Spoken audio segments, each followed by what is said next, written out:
আরজিকর হাসপাতাল কাণ্ডের বিচার চেয়ে লামডিংয়ে ডাক্তারদের মিছিল।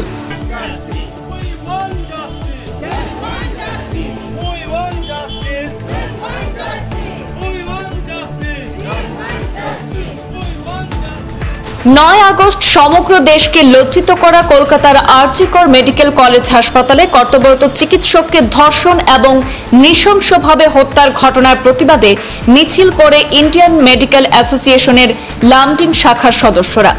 লামডিং কালীবাড়ি প্রাঙ্গণ থেকে হাতে হাতে মোমবাতি নিয়ে বাজার হয়ে মহিলা চিকিৎসকরা আরজিকর হাসপাতালের ঘটনার প্রতিবাদ জানিয়েছেন। এই প্রতিবাদী মিছিলে লামডিং সরকারি হাসপাতাল, লামডিং রেলওয়ে হাসপাতালের চিকিৎসক, স্বাস্থ্যকর্মীদের সাথে যোগদান করে অখিল ভারতীয় বিদ্যার্থী পরিষদের সদস্যরা। প্রায় 200 লোক অংশগ্রহণ করেন এই প্রতিবাদ মিছিলে। লামডিং এর বিধায়ক শিবু মিশ্রের পত্নী মীরা মিশ্র অংশগ্রহণ করেন এই প্রতিবাদী মিছিলে। কর্তব্যরত চিকিৎসককে নৃশংসভাবে হত্যা করার ঘটনার তীব্র নিন্দা জানানোর সাথে দোষীদের কঠোর শাস্তির দাবি জানিয়েছেন তারা।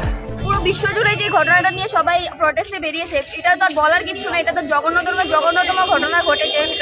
শুধু আজকের এই ঘটনাই না, এরকম পুরো দেশ জুড়ে না জানি কত ডক্টর মমিতা দেবনাথের মতো এরকম মেয়েদের উপরে রেপ করে হত্যা করা হয়েছে, তাদের এরকম চলে আছে। আর না জানি কত আরো ভবিষ্যতে এগুলো জানি কতজনে দেখতে পারবো, কত ঘরে ডক্টর মমিতা দেবনাথের মতো মেয়ের এরকম হবে। তো আমি এটুকুই বলতে চাই যে আমাদের সরকারকে এটার জন্য কঠোর থেকে কঠোরতম যাতে শাস্তি দেওয়া হয়, যাতে এই কাজগুলো করার আগে ওরা ভাবা তো দূরের কথা, যাতে ভাবে যে তাদের রূপ কেঁপে উঠে যে এগুলো কথা যদি চিন্তা করতে না পারে।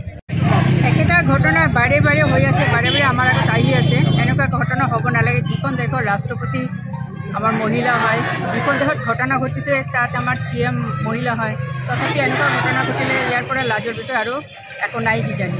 এনেকুৱা ঘটনা বাৰে বাৰে হৈ আছে, আমি একো কৰিব নোৱাৰোঁ। এনেকুৱা হৈছে, এনেকুৱা এটা আইন ওলাব লাগে যি ঘটনা হোৱাৰ লগে লগে তাক জাগাতে মাৰি দিব লাগে। কেইটামান এনেকুৱা ঘটনা হ'লে তেনেহ'লে মানুহে অলপ ভয় খাব। কিন্তু আমাৰ এনেকুৱা হৈ আছে যে বাৰে বাৰে ঘটনা ঘটি আছে, বাৰে বাৰে জাষ্টিছ পাৰ পাই আছে, বাৰে বাৰে তেওঁ যেনেকুৱা উপায়ে ওলাই গৈ আছে। এনেকুৱা হ'ব নালাগে, জাগাতে মাৰি দিব লাগে। এনেকুৱা আইন ওলালে তথাপি তেনেহ'লে মানুহে অলপ ভয় খাব আৰু মহিলা সুৰক্ষিত হ'ব। মহিলা সুৰক্ষিত নহ'লে এই দেশখন কেনেকুৱা চলিব? মহিলাৰ পৰাই পৃথিৱীখন, মহিলাৰ পৰাই চবে জন্ম, মহিলাৰ পৰাই চবে। মহিলা নহ'লে আৰু কেনেকুৱা মহিলা সুৰক্ষা আমাৰ কাৰণে বহুত ডাঙৰ হৈ উঠিছে। চবেই মানুহ ভাবিলে, গোটেই পৃথিৱীৰ মানুহখিনি ভাবি কেনে মহিলা কেনেকুৱা সুৰক্ষা পায় এইটো কাৰণে আগবাঢ়ি যাব। ধিক্কাৰজনক ঘটনা হৈছে এইটো যে নিজৰ কৰ্মস্থানত যি ডক্টৰ সুৰক্ষিত নহয়, যাক নিৰ্মমভাৱে হত্যা কৰা হৈছে, যাক পৰিপূৰ্ণভাৱে পূৰ্ব পৰিকল্পনা মতে তাক হত্যা কৰা হৈছে, এইটো অত্যন্ত ধিক্কাৰজনক। এইটো আমি কোনোমতেই আমি এইটো মানি ল'ব পৰা নাই। আমাৰ নিদ্ৰাহীন জীৱন যাপন কৰি আছোঁ এই ঘটনাটো ঘটাৰ পিছৰ পৰা। আমি এইটোক অত্যন্তভাৱে নিৰ্মমভাৱে এইটো ধিক্কাৰ জনাইছোঁ। দোষীক সাব্যস্ত কৰি দোষীক দৃষ্টান্তমূলক শাস্তি দিয়াৰ কাৰণে আমি প্ৰটেষ্ট কৰি আছোঁ। এটা জঘন্য ঘৃণনীয় কাম, যোনে যিকেইজন মানুহ তাৰ লগত যুক্ত আছে সেই অপৰাধীক আমি কঠোৰতম সজা বিচাৰিছোঁ। আৰু লগতে আমি গোটেই অসমত তথা ভাৰতবৰ্ষত ইণ্ডিয়ান মেডিকেল এছ'চিয়েশ্যনৰ পৰা তথা বিভিন্ন সংগঠনৰ পৰা, আমাৰ বিভিন্ন নাৰী সংগঠনৰ পৰা আমি সকলোৱে বিচাৰিছোঁ নাৰী সুৰক্ষা হ'ব লাগে, নাৰী কৰ্মপ্লেচত সুৰক্ষা হ'ব লাগে। ডক্টৰ হওক, ইঞ্জিনিয়াৰ হওক, বেলেগ ডিপাৰ্টমেণ্ট হওক, চিষ্টাৰ হওক, নাৰ্ছ হওক, এনি ডিপাৰ্টমেণ্ট নাৰী কৰ্মক্ষেত্ৰত সুৰক্ষা হ'ব লাগে। আৰু যিবিলাক জঘন্য কাম কৰে সেইবিলাক মানুহৰ ভয় খাব লাগে। এইবিলাক জঘন্য কাম আমাৰ মানৱিকতাৰ বিৰুদ্ধত।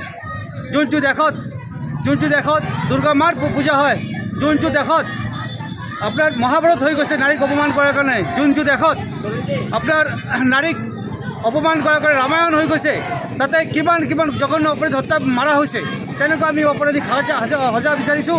আৰু লগতে আমি শুকাই দিব বিচাৰিছোঁ এনেকুৱা আমাৰ সমাজত এনেকুৱা জঘন্য কাম চলিব নালাগে। আমি নাৰীৰ নিৰাপত্তা আৰু সুৰক্ষা বিচাৰিছোঁ। সেইটো কাৰণে আমি আজি এটা কেণ্ডেল মাৰ্চ ওলাইছোঁ, যাতে ৰাইজৰ জাগৰণ হয় আৰু অপৰাধীয়ে গম পায় যে এনেকুৱা ঘৃণনীয় কাম ভৱিষ্যতে কোনো অপৰাধীয়ে ভুলকৈ নকৰে।